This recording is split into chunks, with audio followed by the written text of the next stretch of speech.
রাজনৈতিক দলগুলোর সঙ্গে সংলাপ প্রধান উপদেষ্টার। 15,000 টন ডাল, চিনি এবং ভারত ও মিয়ানমার থেকে 898 কোটি টাকার চাল কিনবে সরকার। রাজস্ব ঘাটতি পূরণে বন্ড ছেড়ে অর্থ সংগ্রহের পরামর্শ। দেশে বিদ্যুৎ খাত সংস্কারে বছরে বাঁচবে $120 কোটি, জানালো IEEFA। অভিনন্দন। ভোরের পাতা প্রাইম নিউজের সাথে আছি মৌমিতা মৌ। শুনছিলেন সংবাদ শিরোনাম, এবার বিস্তারিত।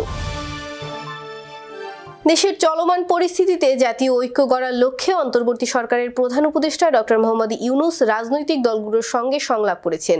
বুধবার বিকেলে 4:15টার পর রাজধানীর ফরেন সার্ভিস একাডেমিতে সংলাপ শুরু হয়। বিএনপির স্থায়ী কমিটির সদস্য ডক্টর খন্দকার মোশাররফ হোসেনের নেতৃত্বে 5 সদস্যের একটি প্রতিনিধি দল এই সংলাপে অংশ নিয়েছে।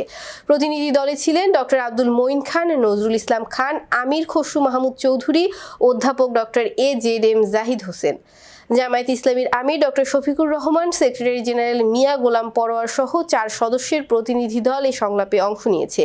এছাড়া নাগরিক ঐক্যের সভাপতি মাহমুদুর রহমান মান্না, বিপ্লবী ওয়ার্কার্স পার্টির সাইফুল হক, গণসংহতি আন্দোলনের জোনায়েদ সাকি, গণ অধিকার পরিষদের নুরুল হক নুরু ও রাশেদ খান, এবি পার্টির মুজিবুর রহমান মঞ্জু ও আসাদুজ্জামান ফুয়াদ, ভাসানী অনুসারী পরিষদের রফিকুল ইসলাম বাবলু, বাংলাদেশ খেলাফত মজলিসের মামুনুল হক, খেলাফত মজলিসের আব্দুল বাসিদ আজাদ ও জাহাঙ্গীর হোসেন, জমিয়তে উলামায়ে ইসলামের মঞ্জুরুল ইসলাম আফেন্দি, এনপিপির ডক্টর ফরিদুজ্জামান ফরহাদ প্রমুখ।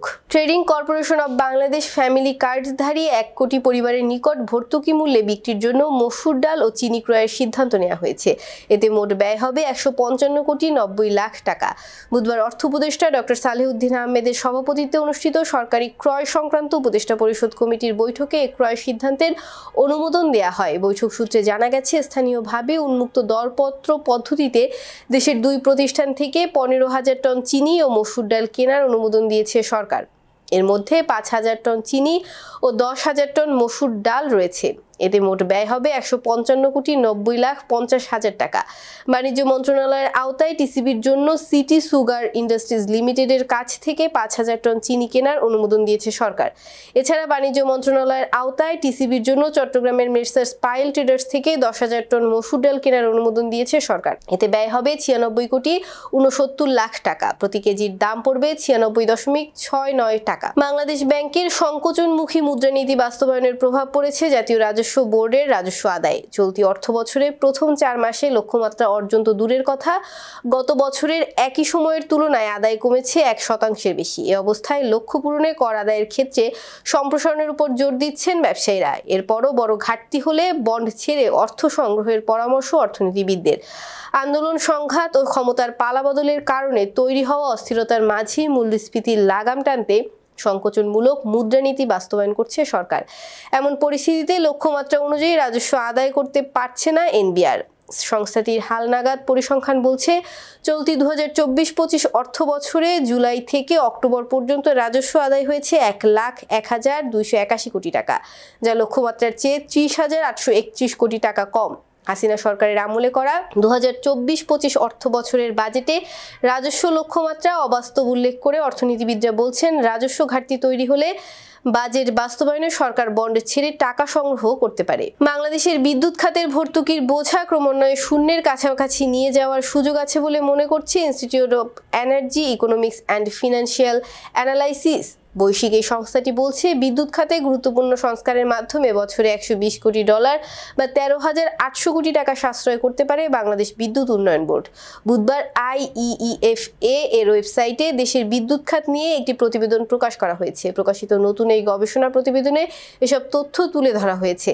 গবেষণা প্রতিবেদনটি লিখেছে IEEF এর বাংলাদেশের প্রধান জ্বালানি বিশ্লেষক শফিকুল আলম। প্রতিবেদনে বলা হয়, 2019-20 থেকে 2023-24 অর্থ বছর পর্যন্ত বার্ষিক 1.8 গুণ রাজস্ব বৃদ্ধির বিপরীতে পিডিবির বার্ষিক ব্যয় বেড়েছে 2.6 গুণ। ফলে সরকারকে 1,26,700 কোটি টাকা ভর্তুকি দিতে হয়েছে। 2023-24 অর্থ বছরে 38,289 কোটি টাকা ভর্তুকি চেয়েছে পিডিবি। 2024 সালের নভেম্বর মাসে রপ্তানি আয় 15.63% বেড়ে $4.11 বিলিয়ন দাঁড়িয়েছে। গত বছরের নভেম্বর মাসে আয় হয়েছিল $3.56 বিলিয়ন।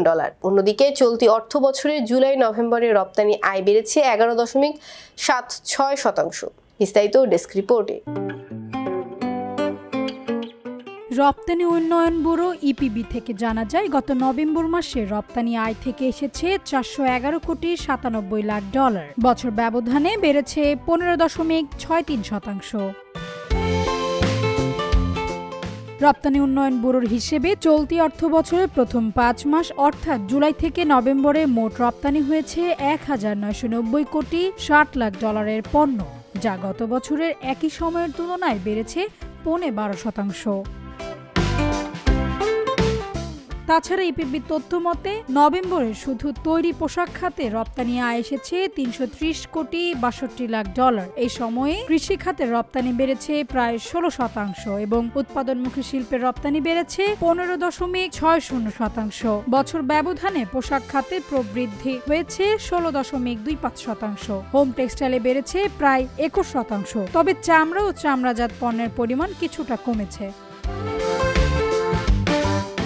রপ্তানি উন্নয়ন ব্যুরো জানায়, চলতি অর্থবছরের প্রথম 5 মাসে তৈরি পোশাক খাতে রপ্তানি হয়েছে 1434 কোটি 65 লাখ ডলারের পণ্য, বেড়েছে প্রায় 12.5%। ডেস্ক রিপোর্ট, ভোরের পাতা। এবার আন্তর্জাতিক সংবাদ।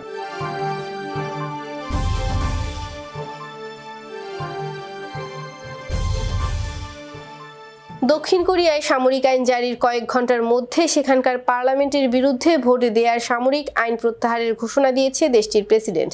তার এই ঘোষণার পর সামরিক আইন জারির প্রতিবাদ করতে যারা রাস্তায় নেমে এসেছিলেন তারা উৎসবে মেতে উঠেছেন। এশিয়ার গণতান্ত্রিক দেশ হিসেবে পরিচিত এই দেশটিতে গত 50 বছরের মধ্যেই প্রথম মার্শাল ল বা সামরিক আইন জারি করা হলে তাতে হতবাক হন দেশটির মানুষ। প্রেসিডেন্ট ইয়ন সুক ইয়োল মঙ্গলবার রাতে এক টেলিভিশন ঘোষণায় রাষ্ট্রবিরোধী শক্তি এবং উত্তর কোরিয়ার হুমকির কথা উল্লেখ করে সামরিক আইন জারির ঘোষণা দিয়েছিলেন। তবে এর কিছুক্ষণ পরেই পরিষ্কার হয়ে যায় যে কোনো বিদেশি হুমকি নয়, বরং তার নিজের রাজনৈতিক সংকটের কারণেই তিনি এই সিদ্ধান্ত নিয়েছেন। এবার বিনোদনের সংবাদ।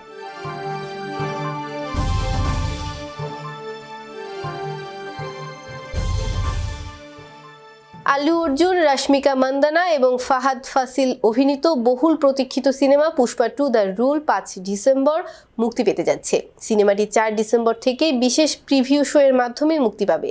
সুকুমার পরিচালিত এই সিনেমাটি একটি বিশাল উন্মাদনা সৃষ্টি করেছে। বিশেষজ্ঞরা মনে করছেন, বিশ্বব্যাপী মুক্তিতে সিনেমাটি ভারতীয় সিনেমার ইতিহাসে সর্ববৃহৎ ওপেনার হতে পারে। রেকর্ড ব্রেকিং রিলিজ পুষ্পা 2 এর মুক্তির বিশেষত্ব হচ্ছে বিশাল ফ্যানবেজের অভূতপূর্ব উন্মাদনা। সিনেমাটি তার হিন্দি ভার্সনে 4500 পর্দায় মুক্তি পাবে। ডাবিং করা ভারতীয় সিনেমা হিসেবে সর্বোচ্চ হলে মুক্তি পাওয়া ছবি এখন পুষ্পা 2, আর সব ভাষায় মোট বিশ্বের 9000 পর্দায় মুক্তি পাবে ছবিটি। ভারতের ইতিহাসে এটি দ্বিতীয় বৃহত্তর মুক্তি হতে চলছে। এবার খেলাধুলার সংবাদ। চলতি মাসেই দক্ষিণ আফ্রিকা সফরে যাবে পাকিস্তান ক্রিকেট দল। সেই সফরে পূর্ণাঙ্গ সিরিজ খেলবে সাবেক বিশ্ব চ্যাম্পিয়নরা। প্রোটিয়াদের বিপক্ষে সিরিজের জন্য টেস্ট, ওয়ানডে এবং টি20 দল ঘোষণা করেছে পাকিস্তান ক্রিকেট বোর্ড। এই সফরে চমক হয়ে এসেছেন টেস্টের স্কোয়াডে পেসার শাহিন আফ্রিদি ও ইংল্যান্ডের বিপক্ষে সিরিজ সেরা হওয়া স্পিনার সাজিদ খান। বুধবার দক্ষিণ আফ্রিকা সফরের জন্য দল ঘোষণা করেছে পাকিস্তান। টেস্ট সিরিজের দলকে শান মাসুদ নেতৃত্ব দিলেও ওয়ানডে ও টি20 অধিনায়ক হিসেবে মোহাম্মদ রিজওয়ানকে অধিনায়ক করা হয়েছে। প্রোটিয়াদের বিপক্ষে 2 ম্যাচের টেস্ট সিরিজে দলে ফিরছেন সাবেক অধিনায়ক বাবর আজম। ইংল্যান্ডের বিপক্ষে শেষ 2 টেস্টের দল থেকে বাদ পড়েছিলেন তিনি। সংবাদ শেষ করার আগে শিরোনামগুলো আরেকবার। রাজনৈতিক দলগুলোর সঙ্গে সংলাপ প্রধান উপদেষ্টার। 15,000 টন ডাল, চিনি এবং ভারত ও মিয়ানমার থেকে 898 কোটি টাকার চাল কিনবে সরকার। রাজস্ব ঘাটতি পূরণে বন্ড ছেড়ে অর্থ সংগ্রহের পরামর্শ। দেশে বিদ্যুৎ খাত সংস্কারে বছরে বাঁচবে 120 কোটি ডলার, জানালো IEEFA। এই ছিল আজকের ভোরের পাতা প্রাইম নিউজ। সারা দেশের সর্বশেষ আপডেট পেতে চোখ রাখুন ভোরের পাতায়। ধন্যবাদ।